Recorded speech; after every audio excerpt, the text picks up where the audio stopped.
चोपड्यातील युवा शेतकऱ्यानं पावसाळ्यामध्ये मल्चिंग पेपरवरती टरबूजाची लागवड केली होती. त्यावेळी टरबूजाला चांगला भाव मिळाल्यानं उत्पन्न देखील चांगलं मिळालं. पावसाळ्यामध्ये टरबूज लागवडीच्या वेळेस मल्चिंग पेपर टाकलेला होता. तो मल्चिंग पेपर न काढता लेबरच्या साह्यानं, ट्रॅक्टरच्या साह्यानं मशागत न करता त्याच बेडवर, त्याच मल्चिंग पेपरवर मिरचीची लागवड केली आणि मिरचीची लागवड केल्यानंतर 15 दिवसांनी आंतरपीक म्हणून टरबूजाची लागवड केली.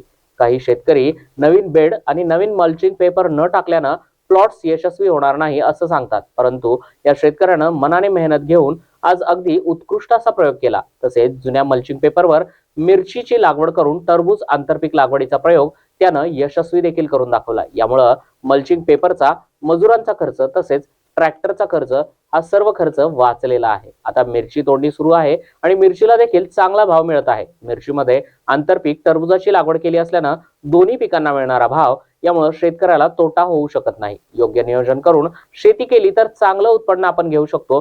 हे लक्षात घेऊन शेतकऱ्यांनी शेती केली पाहिजे, असं शेतकरी चंद्रकांत पाटील यांनी आवाहन देखील केलंय. नमस्कार सर, माझे नाव चंद्रकांत सदाशिव पाटील, राहणार खडगाव, तालुका चोपडा, जिल्हा जळगाव. तर सर, आपण बघू शकता मिरची आणि टरबूज आपण लागवड केलेली दिसते आपल्याला. तर मी हे जे मल्चिंग दिसतंय आपल्याला, हे मी पावसाळ्यात याच्यावरती पहिले टरबूज लागवड केलेली होती. नंतर परत पावसाळा आटोपल्यानंतर ही मल्चिंग जशीच्या तशी मी राहू दिली. त्यावरती मी पहिले मिरची लागवड केली. नंतर 15 दिवसांनी त्याच्यावरती परत टरबूजची लागवड ही मी केलेली आहे. तरी आपण बघू शकता की कशा प्रकारे प्लॉट हा बसलेला आहे. अतिसुंदर हा प्लॉट बसलेला आहे आणि आमच्या एरियातच नाही तर चोपड्या तालुक्यात हा प्रथम म्हणजे मिरची आणि टरबूज लागवडीचा माझा निर्णय सक्सेस झालेला आहे. आपण बघू शकता की कशा प्रकारे मिरच्या लागवड झालेली आहे आणि टरबूज पण कसे आहेत.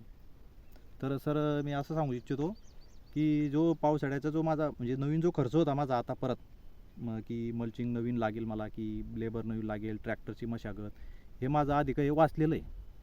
तर त्याच्यावरती जुन्या बेडवरतीच मी ही लावणी केलेली. याच्यात ट्रॅक्टर वगैरे घालून काही कुठली मशागत ही नवीन केलेली नाही.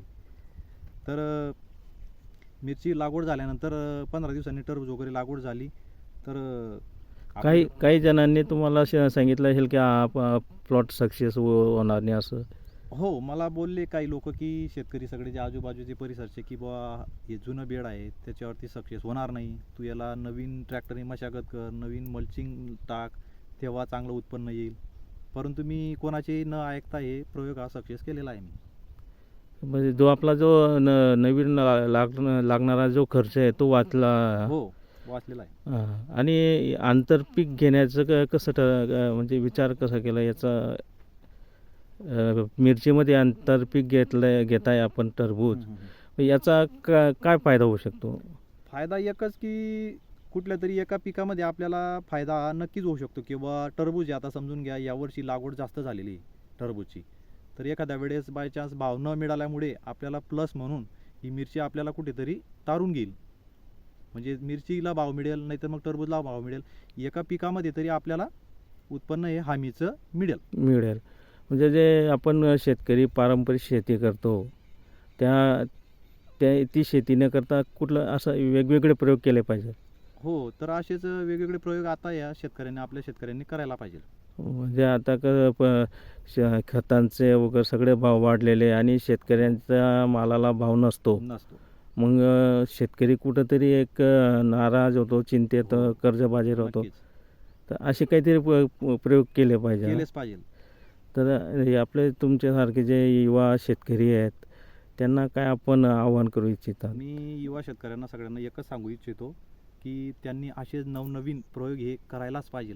जेव्हा मी लागवड करत होतो पावसाळ्यात टरबूजची सर, तेव्हा मला शेतकरी अक्षरशः माझ्याकडे व्हिडिओ आहेत म्हणजे ते जेव्हा लागवड केली होती तेव्हा किती पाऊस झाला आणि किती पाण्यामध्ये हे बेड ओले झाले होते, माझ्याकडे ते व्हिडिओ बनवलेले आहेत मी. तर मला तेव्हा शेतकरी सांगायचे की तू सगळा वेडापाना करतोय बुवा, काहीतरी एक कुठलं काही पण करतोय तो, आपलं सोयाबीन वगैरे पेरला असता बुवा. तर तुम्हाला सांगतो, सोयाबीन मी एवढ्या 3 बिघ्यामध्ये मिरची आपलं टरबूज लागवड केली होती पावसाळ्याची, आणि त्या दुसऱ्या शेतामध्ये 3 बिघ्यामध्ये मी सोयाबीन लागवड केली होती. तिथे मला अक्षरशः सोयाबीनला रोटा मारावा लागला. बियाणाचा खर्च, लावणीचा खर्च, निंदणीचा खर्च, सगळेच खर्च गेले माझे, ट्रॅक्टरची सगळे म्हणजे 1 रुपया नाही आला. शेत जसंचं तसं पडलं माझं.